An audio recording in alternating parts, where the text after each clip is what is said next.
Hello guys, this is Diogo Trevisan. Today I'm going to be talking about treatment in orthopedics, and I'll be talking about a special concept of muscle fascia connection. Okay, so it's very common for physical therapists, occupational therapists, physicians to treat the site of the pain, the very site where it hurts. And then I made this presentation to show that the muscles above the joint as well as the muscles below the joint need treatment as well. Okay. Charles Scott Sherrington was a physiologist, Nobel Prize of Medicine, that demonstrated how neurons connect and communicate, in muscle tendon reflex and other conditions. And later on, Herman Cabot, that developed the neuromuscular proprioceptive facilitation, used those concepts to treat neurological patients. So from his perspective, when you strengthen the proximal muscles, the bigger muscles, they are gonna radiate and hyperexcite the muscles that are distal and weaker. Okay, so he strengthened the bigger muscles to then, through hyperexcitement, strengthen or help to activate the distal smaller muscles. Okay, now how is that important in orthopedics and treating your patients? I'm gonna show you guys a few connections which treating patients I have found myself, not in books. I found in books later on after I noticed the fact that, some fascia and connective tissue connect directly. Here it looks a little separated because it's like computer made.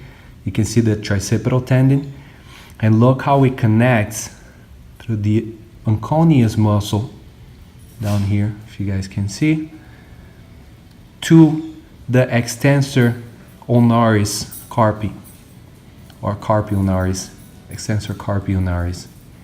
See? So you will notice that every patient with some sort of tricipital tendonitis, the tendon down here, will have some pain to palpation of the unconeus muscle and the extensor carpi ulnaris. Okay? Here it looks a little separate, but the truth is the body has and keep those connections very tightly, and it makes sense when you're looking at neuro recruitment. Okay, so let me show you another one, very common, between the biceps femoris muscle. So this is the long head of the biceps femoris, and when you're treating patients with the fibularis muscle. So let me zoom out so you guys can see. So this is the fibularis longus, and look how its origin coincides or touches with the long head of the biceps femoral muscle. Okay, so typical patient, tight hamstrings, multiple lesions. What do we do as physical therapists? Focus on the hamstrings. Forgetting the gluteus that crosses. Look how the origin of the biceps femoris is under the gluteus on the ischiatic tuberosity. Forgetting the IT band, and even further forgetting the lateral gastrocnemius and the fibularis muscle. Okay, so you cannot focus on the spot of the pain, that is the biceps femoris, and forget its connections. So you have to treat the hip and you have to treat the calf. If you find any ankle abnormality, you may also consider treating the ankle, because as you see down here, the fibularis go around the lateral malleolus and insert on the bottom of the foot, on the plantar fascia. So it's not uncommon to find plantar fasciitis also associated with these patients, and especially if it's a little more lateral. Sometimes it's not really the fascia, but the abductor digiti minimi, through those connections, like I said, through excitement. Same explanation Sherrington gave a long time ago and Cabot used for his development of the neuromuscular proprioceptive facilitation. Another connection that I want to show that is very common, extremely important, is in between the abductors of the hip. So, I'm sorry, this is the gluteus medius that you're seeing here. Hold on, let me zoom out so you guys can see. Unfortunately, it's not showing the name. So another very important connection between the gluteus medius, maximus, and the tensor fascia lata, which in turn connects to the IT band. Okay, so let me zoom out a little bit. Gluteus medius, gluteus maximus, tensor fascia lata, IT band. Okay, see how tight this connection is. Now, if you're listening to this podcast, you have to agree with me. Every athlete you have ever met, every trainer, every patient that has IT band syndrome, what do? They roll on those foam rollers, they massage, they come and beat it up. Now, have you ever seen anyone doing an iliac crest release on the gluteus medius, maximus, tensor fascia lata? Have you? If you have, good call. Person is a professional and understand biomechanics.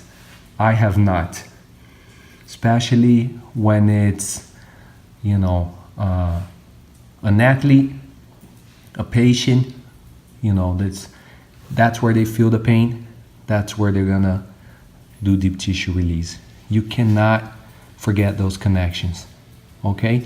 Now the IT band doesn't connect as much to the fibrillaries this is the one.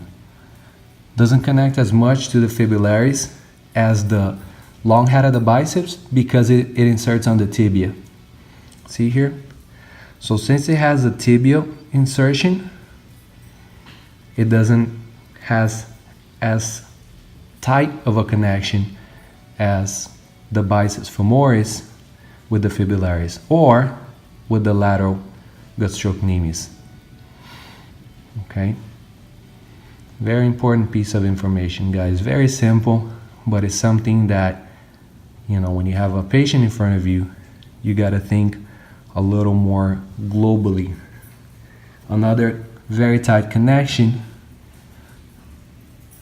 sartorius, rectus femoris with, we just see the iliacus muscle. I'm gonna have to fade, to hide the rectus femoris. This is the iliopsoas tendon, is the iliacus muscle with the psoas major. Okay, so these are the iliopsoas tendon. All right, now look, that close of a connection, it's right under here. Let me zoom out. These two tendons that you're seeing are also right here under the sartorius, the rectus femoris. You see the psoas major right here. Okay, so what happened with iliopsoas tendonitis is that the pain radiates down the thigh, the anterior thigh. It sometimes follows the quadriceps muscle. So your patient may come to you and say, hey, I have pain right here. And they show the quads. So what most people are gonna do is stretch the quads, do deep tissue release on the quads, and you have to assess the hip flexor. Okay? It's a very tight connection they have. Another very important one. under the latissimus dorsi, right here.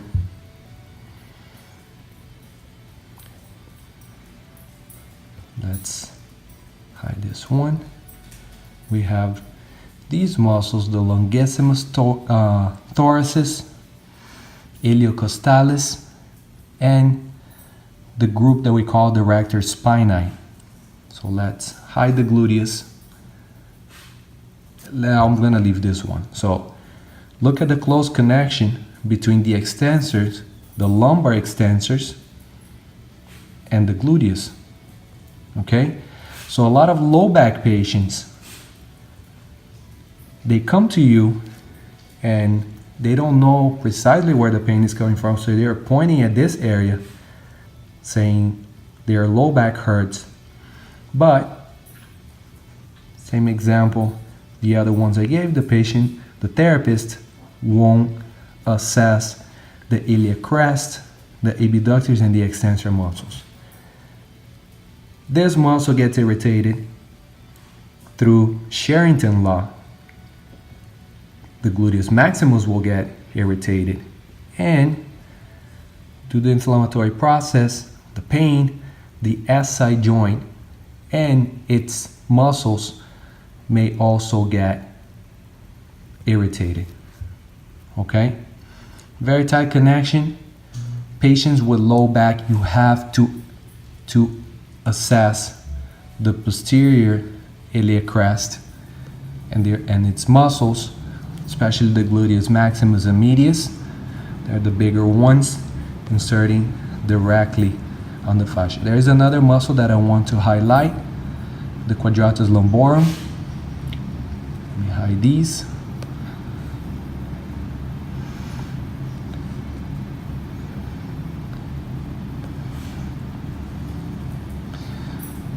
Okay, so this is the Quadratus Lumborum.